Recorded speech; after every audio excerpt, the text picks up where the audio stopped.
History February 24, 1955. Steve Jobs, the inventor of the iPhone, was born. Steve Jobs showcased the iPhone 4 at the Apple Worldwide Developers Conference 2010 in San Jose, California, United States. Photo. Wikipedia. Steve Jobs' interest in the world of technology was second to none. Since childhood he has been interested in computers. This love grew into Jobs' adulthood. He and his friends founded the Apple Computer Company. iPhone is one of the revolutionary products. However, its development is not easy. Need funds and technicians in large quantities. Apple even almost went bankrupt because of it. Jobs' struggle bears sweet fruit. The iPhone was then transformed into a superior and revolutionary smartphone. At first, school was a boring space, at least for Steve Jobs. As a child, Jobs' desire to spend time at school was limited to two things: reading books and catching butterflies. That desire influenced the days of his life at school. He grew up to be a little naughty boy. Jobs liked to annoy his friends. One of the teachers named Hill tried to calm Jobs down. According to him, Jobs has more potential. Jobs seemed more like with electronic goods. Therefore, the teacher gave him equipment to make a simple camera. Jobs loved it. Because of that, Jobs became diligent in studying at school. The passion for electronic goods, especially computers, continues to grow. Jobs often attended every meeting of a computer club, the Homebrew Computer Club. He came there with his best friend, Steve Wozniak. Their friendship grew. Wozniak helped Jobs a lot. Vice versa. The beginning of the iPhone. Steve Jobs continues to innovate. Apple products began to appear on the market. Apple II, 1977, Apple III, 1980, Apple Macintosh, 1984, iMac, 1998, and iPod, 2001, are a series of innovations. However, Jobs was never satisfied. He wants Apple to dominate the smartphone market, because Jobs believes the future potential of the mobile phone market is quite large. He also understands the needs of consumers who want one device for everything, from email to listening to music. Jobs also was not easy. Jobs had to fight with his own idealism.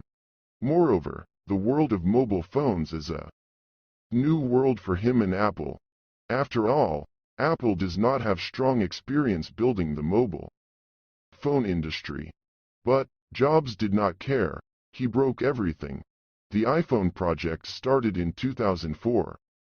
In that year, Jobs assigned around 200 of his best technicians to develop cell phones. In the developed prototype, lots of problems arise due to features not working, like making calls that often disconnect by themselves. The battery stops charging before it's full. Data and applications often freeze and can't be used. The long list of problems that seemed endless made Jobs stricken with anxiety, said Sesha Ganawin and Bombang Dwi Atmoko in the book iPhone, From A to Z, 2012.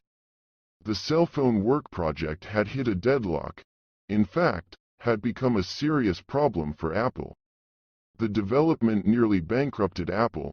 This condition was exacerbated because Jobs had been predicted to launch this iPhone at the annual Macworld event in 2007.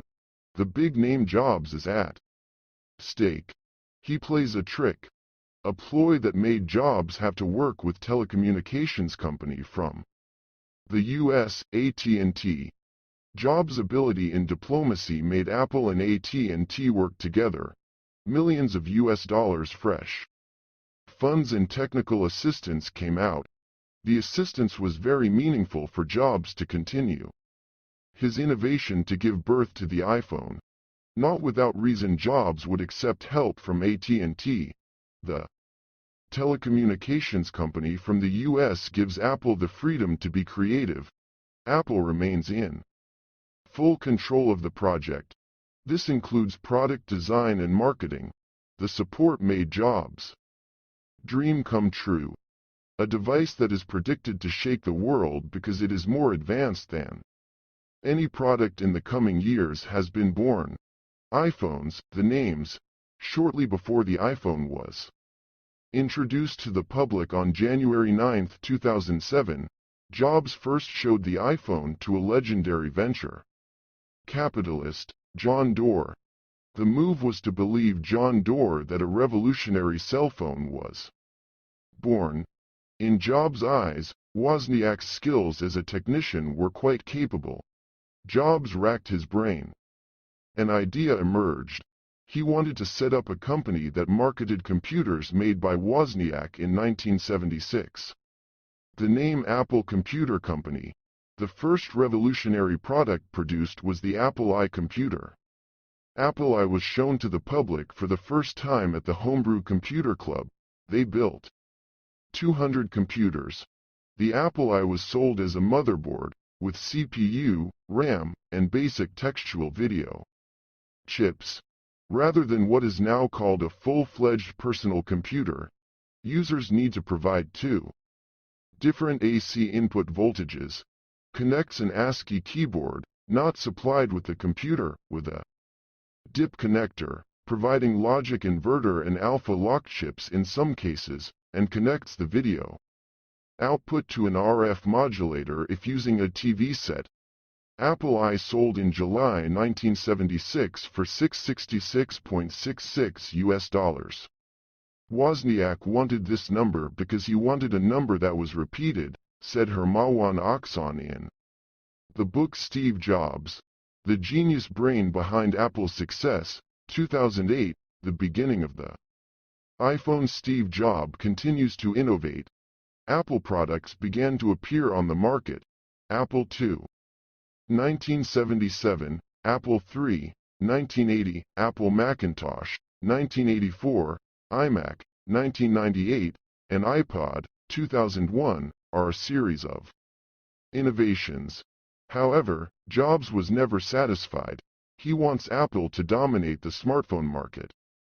Because Jobs believes the future potential of the mobile phone market is quite large, he also understands the needs of consumers who want one device for everything, from email to listening to music.